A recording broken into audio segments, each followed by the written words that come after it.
የኢራን ከፍተኛ የጦር መሪዎች ለአሜሪካና ለዋና ተባባሪዋ እስራኤል እስካሁን ታይቶ የማይታወቅ እጅግ አስፈሪና ግልጽ ማስጠንቀቂያ ሰጥተዋል። በቴህራን ጎዳናዎች ላይ የጠላቶቻችን መቃብር በሚል መጠሪያ የአሜሪካና የእስራኤልን ሰንደቅ ዓላማ የለበሱም የሬሳ ሳጥኖች ለእይታ የቀረቡ ሲሆን ይህም የኢራንን የጦርነት ዝግጅት ለዓለም ለማሳየት የታለመ ድርጊት ተደርጎ ተወስዷል። የኢራን መደበኛ ጦር አዛዥ ጀነራል አሚር ሃታሚ በሰጡት መግለጫ ጣቶቻችን በቃታ ላይ ናቸው በማለት አሜሪካ ማንኛውም አይነት ስህተት ብትፈጽም ወይም በኢራን ላይ ጥቃት ለመሰንዘር ብትሞክር ምላሹ የጠላቶቻችን መቃብር መቆፈር እንደሚሆን በቁጭት ተናግረዋል።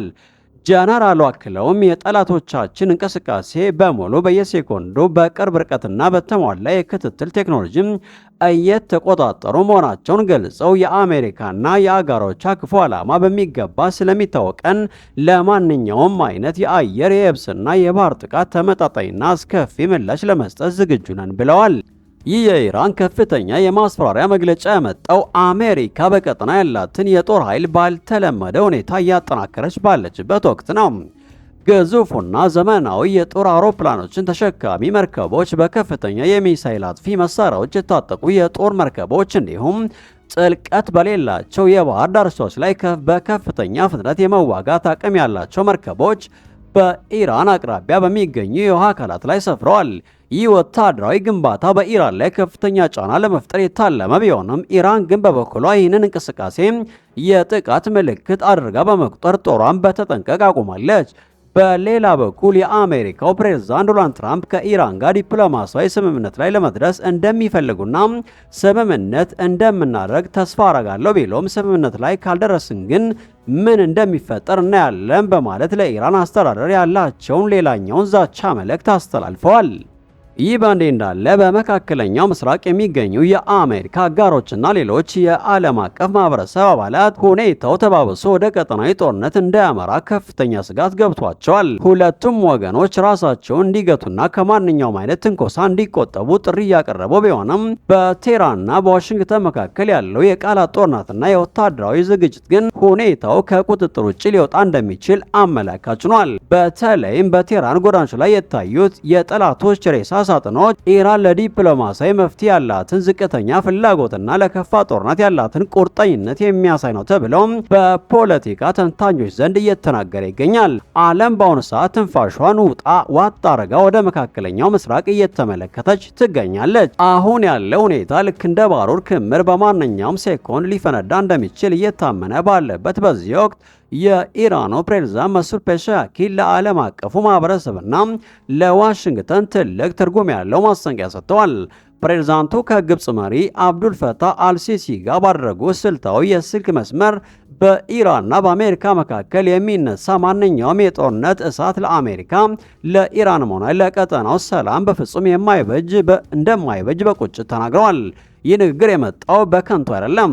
የአሜሪካው ግዙፍ የጦር መርከብ ዩኤስኤስ አብርሃም ሊንከን በኢራን የባህር በር ላይ ተሰማርቶ ባለበትና ዶናልድ ትራምፕ በኢራን ላይ ወታደራዊ እርምጃ ለመውሰድ ዝግጁ መሆናቸውን በገለጹበት ወሳኝ የታሪክ ምዕራፍ ላይ ነው።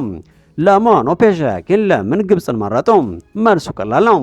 ፕሬዝዳንት አልሲሲ በዶናልድ ትራምፕ አዲስ በሚቋቋመው የሰላም ቦርድ ውስጥ እንደሚሳተፉ በይፋ ተጋብዘዋል።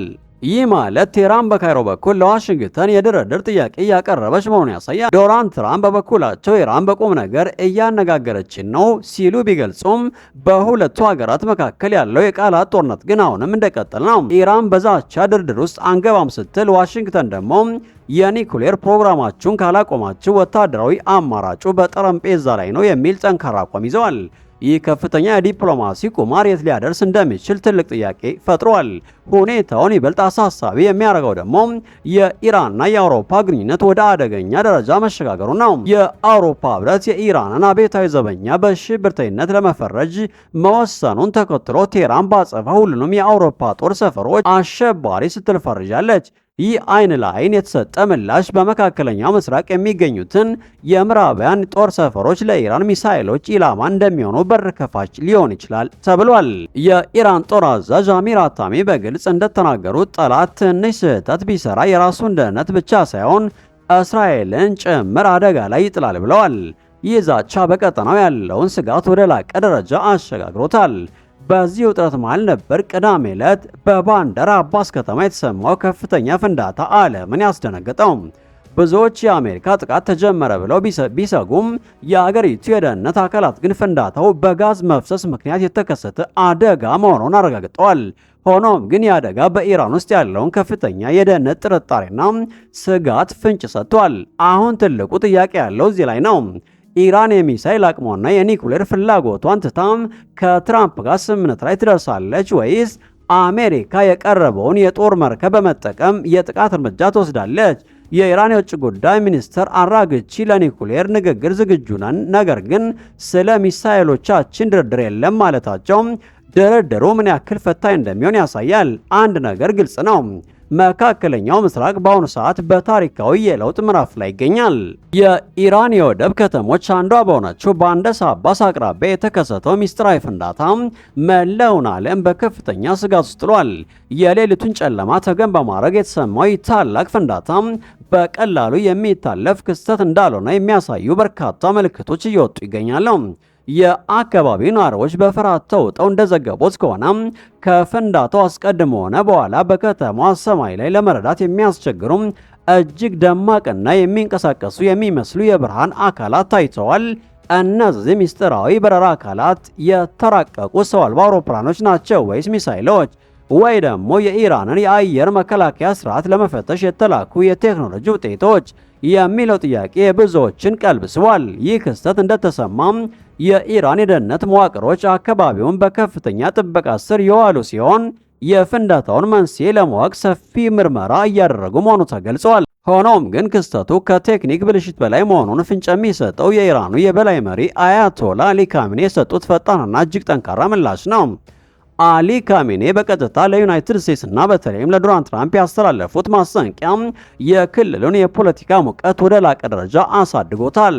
ካሚኔ በመልእክታቸው ላይ ኢራን በሉዓላዊነቷ ላይ የሚቃጣን ማንኛውም ጥቃት በዝምታ አትመለከትም፣ ስለሚወሰድብን እርምጃ ሁሉ የሚመጣንና እጅግ ከባድ የሆነ ዋጋ እንከፍላለን በማለት የዛቻ ቃላትን ሰንዝረዋል።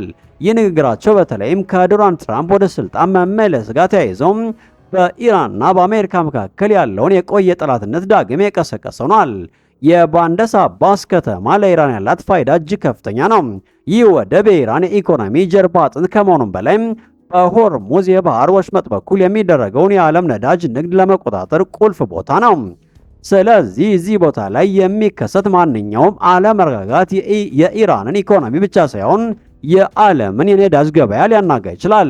ተንታኞች እንደሚሉት ከሆነ የሚስጥራዊ ፍንዳታ ምናልባትም በኢራን የኒኩሌር ወይም የወታደራዊ ተቋማት ላይ ያነጣጠረ የሳይበር ጥቃት ወይም የድብቅ ወታደራዊ ኦፕሬሽን አካል ሊሆን ይችላል ተብሏል። የኢራን ባለስልጣናት ዝርዝር መረጃዎችን ከመስጠት ቢቆጠቡም የካሜኔ ንዴት ግን የጉዳቱን ስፋት ወይም የጥቃቱን ምንጭ አስቀድመው እንዳወቁት አመላካች ነው። በአሁኑ ሰዓት በመካከለኛው ምስራቅ ያለው ውጥረት አይበገሬ ደረጃ ላይ ደርሷል። በአንድ በኩል የእስራኤልና የጋዛ ጦርነት፣ በሌላ በኩል ደግሞ የሁቲ ቡድን በባህር ላይ የሚያደርሱት ጥቃት ባለበት በዚህ ወቅት በኢራን እምብርት ላይ የተከሰተው ፍንዳታ ቤንዚን ላይ እሳት የመጨመር ያክል ሆኗል። የዓለም ሀያላን ሀገራትም የሁኔታውን መባባስ በንቃት እየተከታተሉ ይገኛሉ። ይህ ክስተት ወደ ቀጥተኛ ጦርነት ያመራ ይሆን ወይስ እንደተለመደው የጥላቻ ንግግሮችና የዲፕሎማሲ ቃላት ፍልሚያ ሆኖ ያልፋል የሚለው ጉዳይ አሁንም አጠያቂ ነው። ነገር ግን አንድ ነገር ግልጽ ነው። በባንደር አባስ የታየው ሚስጥራዊ ብርሃንና የካሜኔ ጠንካራ ማስጠንቀቂያ የሁለቱን ሀገራት ግንኙነት ወደማይመለስ አደገኛ ምዕራፍ ላይ እያሸጋገረው ይገኛል። እናንተስ በዚህ ጉዳይ ምን ትላላችሁ? ትራምፕና ፔሼኪን ጦርነትን ለማስቀረት ይችላሉ ብላችሁ ታምናላችሁ ወይስ ፍጥጫ ወደማይቀረው ጦርነት ያመራል? ሀሳባችሁን በኮሜንት መስጫው ላይ ጻፉልን። የዛሬው ጥልቅ ትንታኔያችን ይህንን ይመስላል። ወቅታዊና ትኩስ መረጃዎችን ለማግኘት ቻናላችንን ሰብስክራይብ ማድረጋችሁና የደውል ምልክቱን መጫናችሁን እንዳትረሱ። በቀጣይ ቪዲዮ እስክንገናኝ ሰላም ቆዩም። የኢራን ከፍተኛ የጦር መሪዎች ለአሜሪካና ለዋና ተባባሪዋ እስራኤል እስካሁን ታይቶ የማይታወቅ እጅግ አስፈሪና ግልጽ ማስጠንቀቂያ ሰጥተዋል። በቴህራን ጎዳናዎች ላይ የጠላቶቻችን መቃብር በሚል መጠሪያ የአሜሪካና የእስራኤልን ሰንደቅ ዓላማ የለበሱም የሬሳ ሳጥኖች ለእይታ የቀረቡ ሲሆን ይህም የኢራንን የጦርነት ዝግጅት ለዓለም ለማሳየት የታለመ ድርጊት ተደርጎ ተወስዷል። የኢራን መደበኛ ጦር አዛዥ ጀነራል አሚር አታሚ በሰጡት መግለጫ ጣቶቻችን በቃታ ላይ ናቸው በማለት አሜሪካ ማንኛውም አይነት ስህተት ብትፈጽም ወይም በኢራን ላይ ጥቃት ለመሰንዘር ብትሞክር ምላሹ የጠላቶቻችን መቃብር መቆፈር እንደሚሆን በቁጭት ተናግረዋል። ጀነራሉ አክለውም የጠላቶቻችን እንቅስቃሴ በሙሉ በየሴኮንዱ በቅርብ ርቀትና በተሟላ የክትትል ቴክኖሎጂ እየተቆጣጠሩ መሆናቸውን ገልጸው የአሜሪካና የአጋሮቿ ክፉ ዓላማ በሚገባ ስለሚታወቀን ለማንኛውም አይነት የአየር የየብስና የባህር ጥቃት ተመጣጣኝና አስከፊ ምላሽ ለመስጠት ዝግጁ ነን ብለዋል።